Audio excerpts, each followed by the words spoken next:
Today is February 7th. This video essay is going to be about my accounting degree, but the essay starts back on December 15th. So this was written, almost 2 months ago at this point.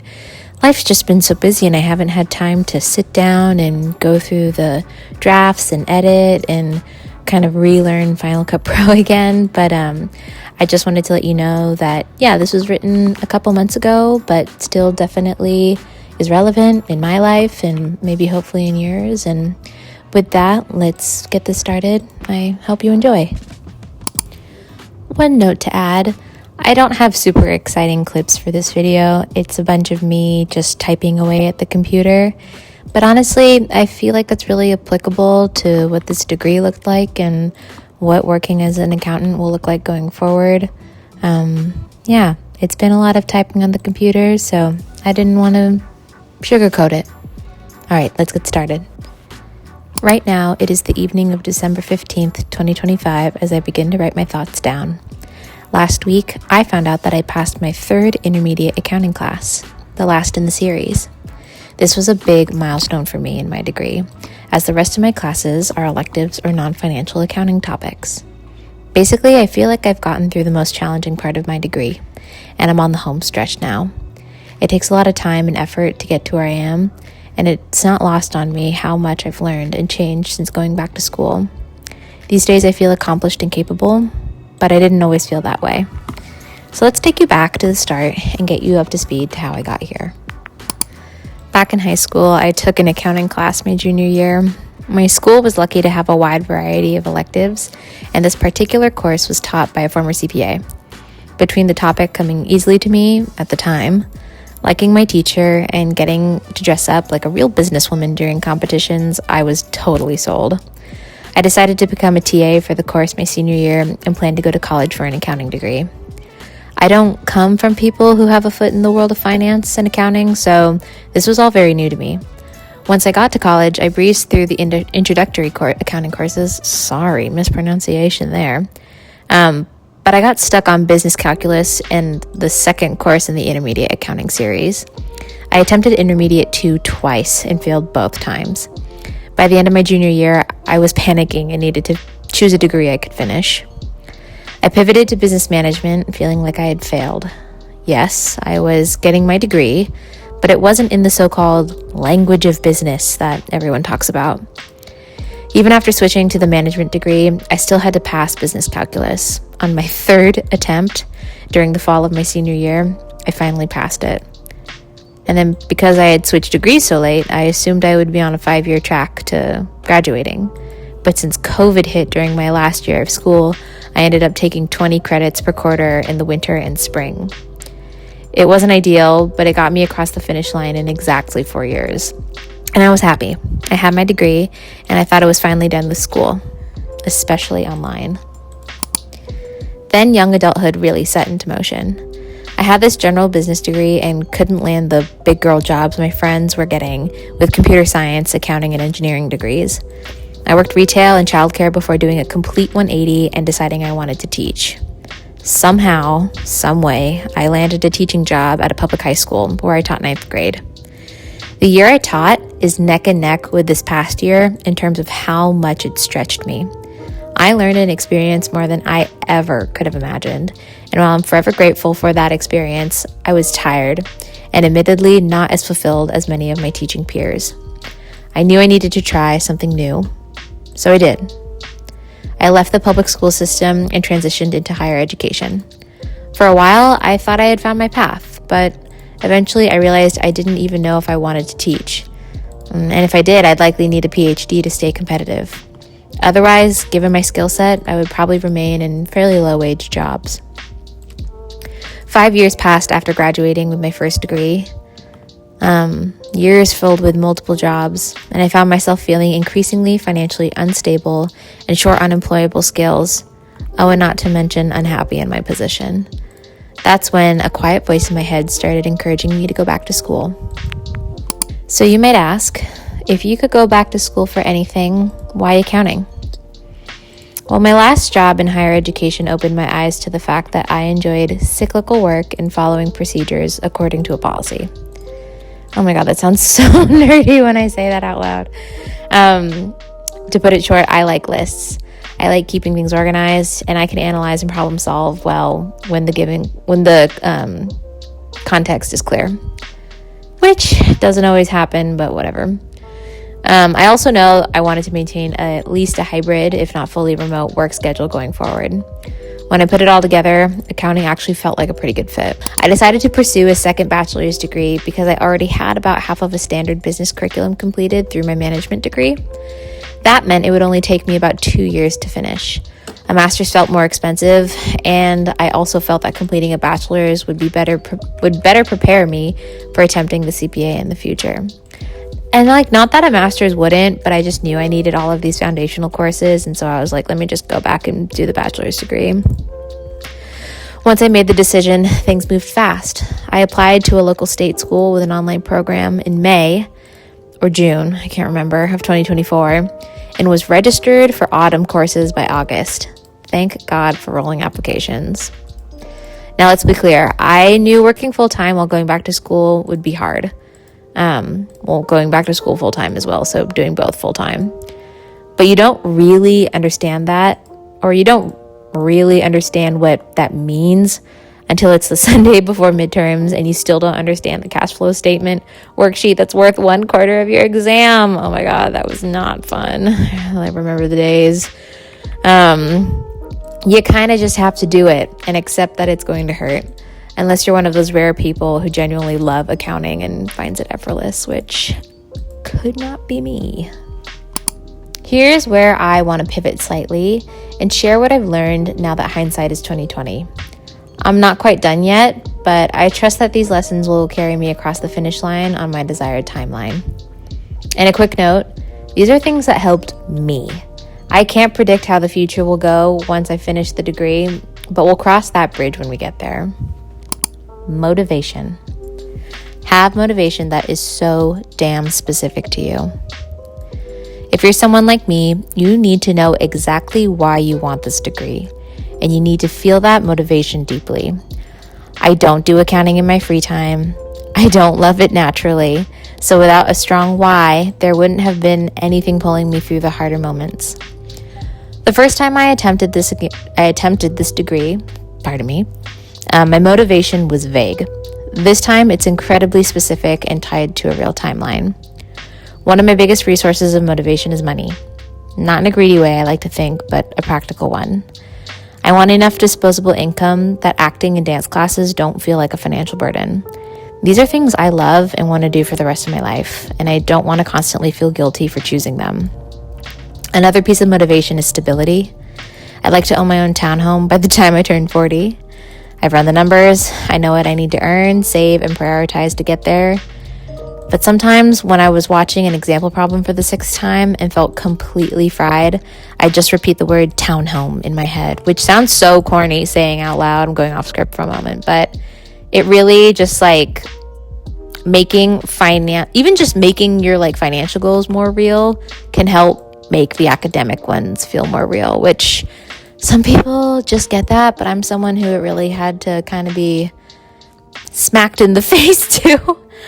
But let's get back to it. So what's important here is that motivation didn't exist for me in my early 20s. Before meeting my boyfriend, I didn't even know if I wanted to stay in the same city. Now I want the option of building something more permanent, and that shift changed everything. And so to go off script again, sometimes you just don't have enough certainty and future planning in your personal life to make a career choice. That's at least how I feel. And I feel like I've found community and I've found, people that I want to keep around for a while, if not forever. And sometimes you just need that to be the thing that points you in the right direction of where to go, and is that really strong intrinsic motivation that stays with you through the toughest moments. But let's get back to it. So this kind of specific intrinsic motivation also matters when other people doubt you. During my first attempt at this degree, I didn't have that internal clarity, and the doubt around me was louder. This time, even when things felt hard, My reason was clear, and they were mine. Can we get a rain check? You'll need to say no to things, and it will suck. Going back to school while working full-time came with the understanding that I would have to say no to things. Trivia nights, family dinners, and even some workouts had to be put on the back burner so I could get the studying done. I tried to protect Saturdays, but Sundays became part of the work week. Most weeknights, after closing my work laptop and eating dinner, I'd reopen my personal laptop for a couple more hours of schoolwork. I originally calculated the perfect, quote perfect, I should say, schedule for balancing school and life, but real life quickly proved that this plan was unrealistic. Energy fluctuates, work days run long, life happens. This also put real pressure on relationships. Sitting next to your partner while you work isn't the same as quality time. It often feels like an extension of the workday. I'm incredibly grateful my boyfriend understood that this was temporary. Without that understanding, this season would have been much harder. The biggest thing I had to remind myself was that this wasn't forever. It was a trade-off, and a temporary one. I should kind of add to this too, like going off script here for a moment, but my boyfriend was also working like a pretty intense job at the time and would often come home and have to work in the evening. So sometimes you can find situations where it is kind of mutual and works out for the both of you, but ultimately I think we both kind of felt that, sitting and working next to each other while it takes a lot less pressure off one another is still not quality time. I love my computer classes. There's no getting around the screen time. If you work a desk job and go to school online, the screen time is intense, and it sneaks up on you. Some days I thought I wasn't understanding the material or felt slightly sick, when really I was just completely overstimulated from all the screens I saw that day. It wasn't always the accounting that was draining. I was, in fact, that I'd already spent a full work day at the computer before opening my laptop again that evening. Focus gets harder, patience gets thinner. I didn't find the perfect solution. I just accepted it and tried to counterbalance it where I could. Walks, dance class, cooking, journaling, anything offline. With a lighter class load coming up, I'm really looking forward to getting more of that balance back. PTO for homework. If you think you need the time, take it. This past fall, I did something that felt wrong at first, but ended up being incredibly helpful. I used PTO to do homework. I took a few Fridays off specifically to study, not to travel or rest, just to have uninterrupted time without squeezing assignments into late nights. At first, I felt guilty, like I should have been able to push through without it, but those days took a huge amount of pressure off and directly helped me pass my classes. Having focused time made me feel less behind and less resentful of the work. If you have the option, I really believe it's worth considering. It's not laziness, it's good planning. Retakes are not a death sentence. Yes, they mess with the timeline, but they're survivable. I have failed multiple classes across both degrees, and while failing hurts, financially and emotionally, it isn't the end. What I've learned is that failing removes the fear of the unknown. Once you failed, you realize the world doesn't end. You regroup, you try again, and often you do better because the material isn't brand new anymore. I actually think this helped reduce my testing anxiety over time as well. Knowing I could fail and still move forward made the pressure feel more manageable. And that mindset will matter if I decide to pursue the CPA exams. C's get degrees, especially while working full-time. I grew up in a school system where perfection was the expectation, but adulthood taught me something different. Sustainability matters more. I wasn't aiming for straight A's. I was aiming to meet expectations while keeping the rest of my life intact. Some semesters that meant B's, sometimes it meant C's.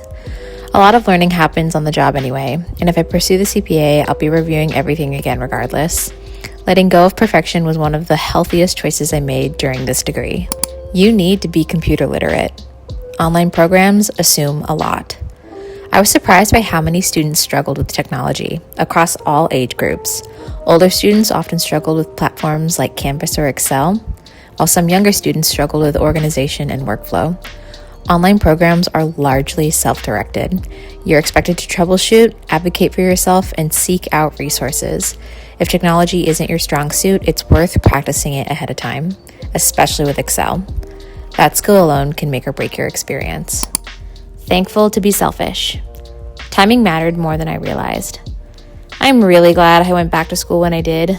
Before kids or caregiving responsibilities, I wanted to finish quickly and still have time to build a career afterward. I also chose to live alone during my first year in school, or first year back at school, I should say. It stretched my budget and meant leaving my roommates whom I loved, but the solitude helped me focus. I needed quiet, structure, and minimal distractions. This season required me to be a little selfish, and I was lucky to have people in my life who understood that.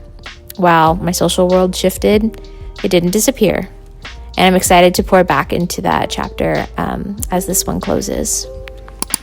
It's just a season of life, and seasons change. The first time I tried for an accounting degree, it wasn't my season. I didn't have the bandwidth, support, or maturity to push through, and I internalized that as failure.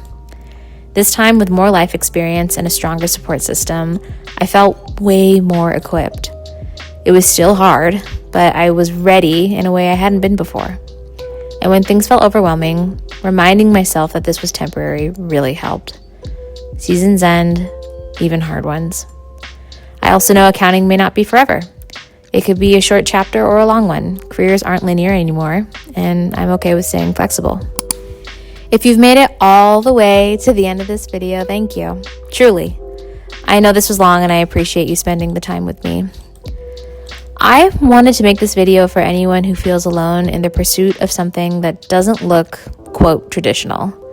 For anyone who's an older student, a working student, or someone quietly carrying a heavy load while they try to move the rest of their life forward. I think a lot of people in my age group are going back to school right now, but they're doing it quietly. They're working full time, they're paying bills, they're trying to maintain relationships and some sense of self. And because of that, there isn't always space to talk about it publicly. So it can feel isolating, even when you're not actually alone. Going back to school can also make you feel behind, especially when you compare yourself to people who seem to be further along and more settled. But what I've learned through this process is that progress doesn't always look loud or impressive. Sometimes it looks like logging into a class after a long workday. Sometimes it looks like studying on a Sunday when everyone else is resting.